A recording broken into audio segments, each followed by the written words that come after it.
Hello student, आप सभी को हमारे एम स्मार्ट टीचिंग में स्वागत है।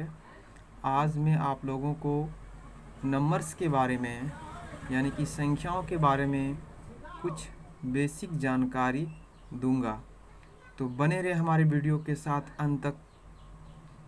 सबसे पहले हमें ये जानना ज़रूरी है कि संख्या आखिर क्या है, संख्या किसको कहा जाता है।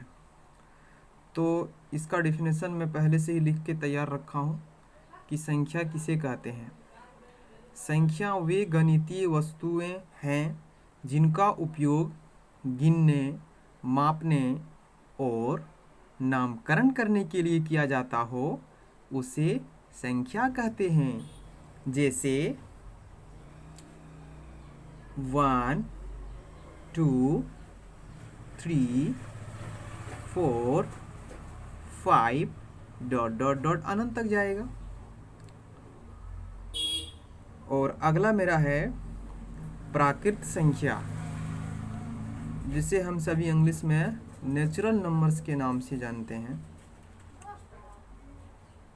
गिनती की संख्या को ही प्राकृत संख्या कहा जाता है।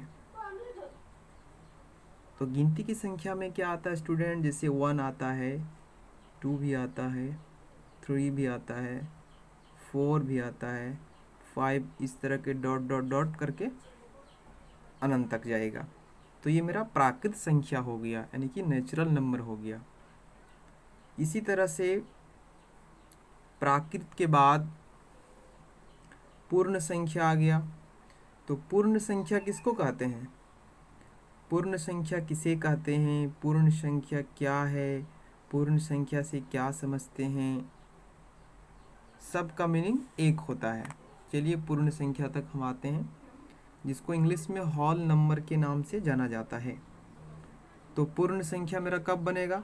तो प्राकृत संख्या जो है, यानी कि प्राकृत संख्या जो है, प्राकृत संख्या में अगर शून्य को मिला देंगे और जिस संख्या समूह का निर्माण होगा या होता है, उसे पूर्ण संख्या कहते हैं। जैसे प्राकृत संख्या मेरा क्या होता है? हम आगे प्राकृत संख्या क्या देखें? गिनती की संख्या है। तो गिनती क्या है? 1 है, 2 है, 3 है, 4 है, 5 है, इसी तरह ... करके आते रहेगा। तो प्राकृत संख्या में अगर हम शून्य को ऐड कर देते हैं, शून्य को मिला देते हैं, तो जो संख्या बनती है, जो संख्या का एक समूह बनती है, उसे हम पूर्ण संख्या कहते हैं, यानी कि होल नंबर। तो जैसा कि सबसे पहले हम लोग आज 3 तरह के संख्या के बारे में जानकारी हासिल हुआ। फर्स्ट ऑफ ऑल, सबसे पहले हम लोग जानें कि संख्या किसे कहते हैं। तो ये तो हम पहले ही बता चुका हूँ, फिर से एक बार रिपीट कर देता हूँ कि संख्या वे गणितीय वस्तुएं हैं जिनका इस्तेमाल और उपयोग कोई वस्तु को गिनने के लिए या मापने के लिए या फिर उसका नामकरण करने के लिए करते हैं, उसे संख्या कहते हैं। क्लियर हो गया? जैसे 1 2 3 4 5 ... उसी प्रकार से प्राकृत संख्या जो है, इसका मूलभूत उदाहरण है ना।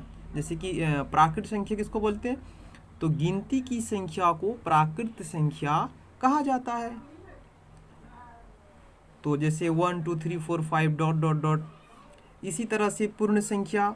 तो पूर्ण संख्या कब तैयार होगा? तो प्राकृत संख्या में शून्य अगर हम मिला देंगे तो मेरा वो पूर्ण संख्या बन जाएगा।